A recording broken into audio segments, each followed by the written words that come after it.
How are we doing, Panthers? Welcome back to the Coach's Show. I'm your host, Fletcher Newman, here with Coach Wendel after another hard-fought game that didn't quite have the outcome we'd hoped for. Coach, what are some of the takeaways from that game?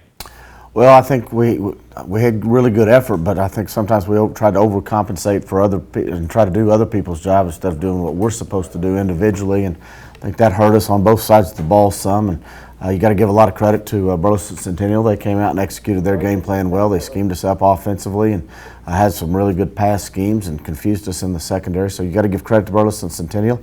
I don't think we executed very well on either side of the ball, and as a result, we got beat and didn't score very many points, and it wasn't very pretty. What does our offense need to change in order for us to start racking up the points like we know we can? Well, there's a lot of little things that go into what we do on offense, and to summarize, to answer that question briefly, I would say our offensive line needs to play better than we did the other night. We looked like we were playing in quicksand and didn't move our feet real well. We need a fullback to hit the hole a little bit faster. Quarterback, we had some reads that felt like we should have pitched the ball on. That would have been for us bigger plays. And then we've got to be able to throw the ball a little bit.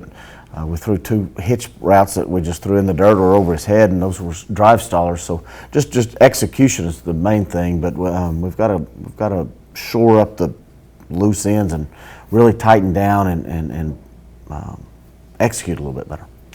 What are some things you saw your team do well against Burleson Centennial? I think really all year our kickoff return has been solid. We usually get really good field position if they kick it anywhere in the back, and that's a tribute to the guys that are blocking up front. David Smith does a good job. Jordan McKenzie does a fantastic job on that.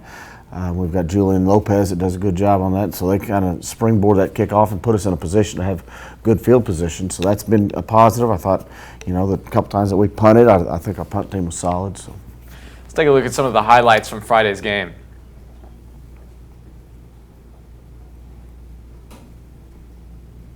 Okay, on the first drive of the game, we set this play up with a double move by Tay Jackson at receiver.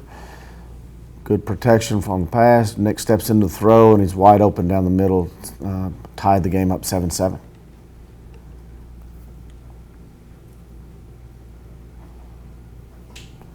Jalen Palmer's been aggressive all year and really hustles and flies around and is where he's supposed to be. And as a result, good things happen, and Jalen gets on that fumble recovery.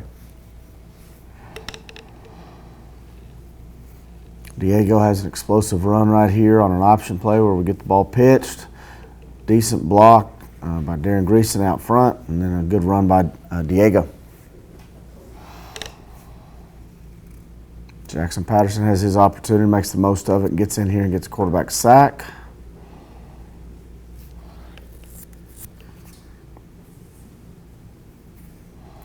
And to close the game out, David Smith runs an option route around the outside and takes off running and goes about close to 30 yards for a touchdown. Good effort at the end to get in.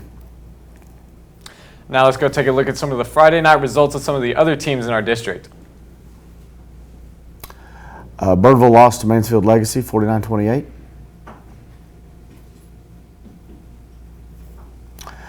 Red Oak lost to Colleyville Heritage, 27-13.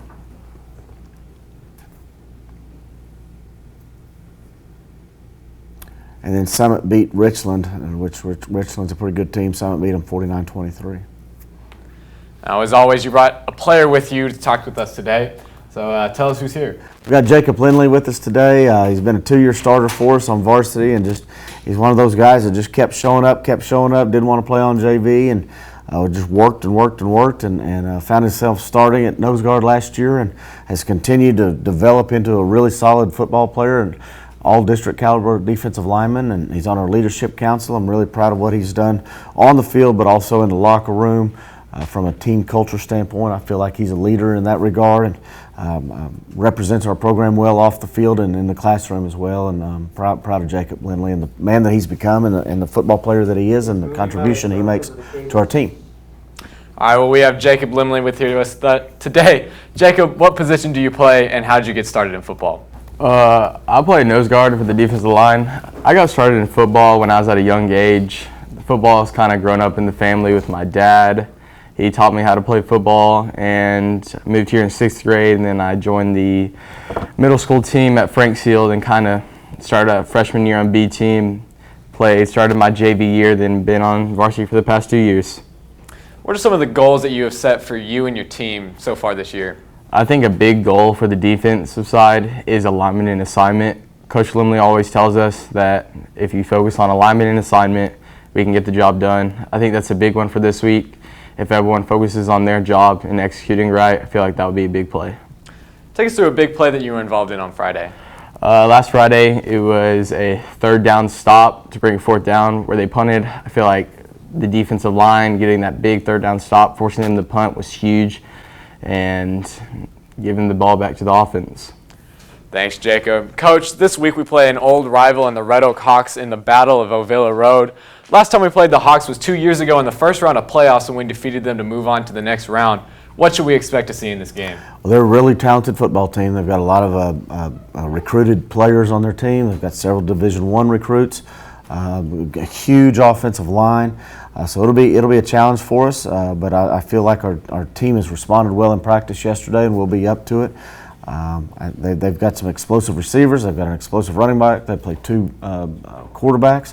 On defense, they've got a fast linebackers, two lockdown corners, and a solid defensive line. So they're a good football team. I feel like if we're ready and focused, then we're going to have a good night, though. What are some things that you've been preparing your team for in practice for Friday? Mostly, like Jacob said, we've got to take care of what our assignment is in all three phases of the game. But offense and defense have to do their assignment and trust that the other 10 guys on the team are going to do their assignment. What's been the theme that you've been pushing this week in practice, and how are we going to see y'all play that out on the field on Friday? Just focus on your assignment and what your responsibility is. You've got to do a game plan. You've got to come up with a way that you feel the best way possible to move the ball against Red Oak, and the best way you feel like possible to stop them. But really, our focus has been on ourselves. We need to focus on who we are and doing what we're asked to do to the best of our ability to put us in a position to be successful. All right, well, that about wraps up this week's edition of the Coach's Show. Thanks to Coach Wendel and Jacob Lindley for being here with us today. This week we play at our own MISD multi-purpose stadium starting at 7 o'clock p.m. versus the Red Oak Hawks, so be sure to show up to the game and support your Panthers. Make sure to order your tickets online, and if you can't attend the game, follow us on Twitter at Midlow Media for up-to-date news and clips throughout the game. Be sure to follow all COVID-19 protocols if you are at the game, and we'll see you next week.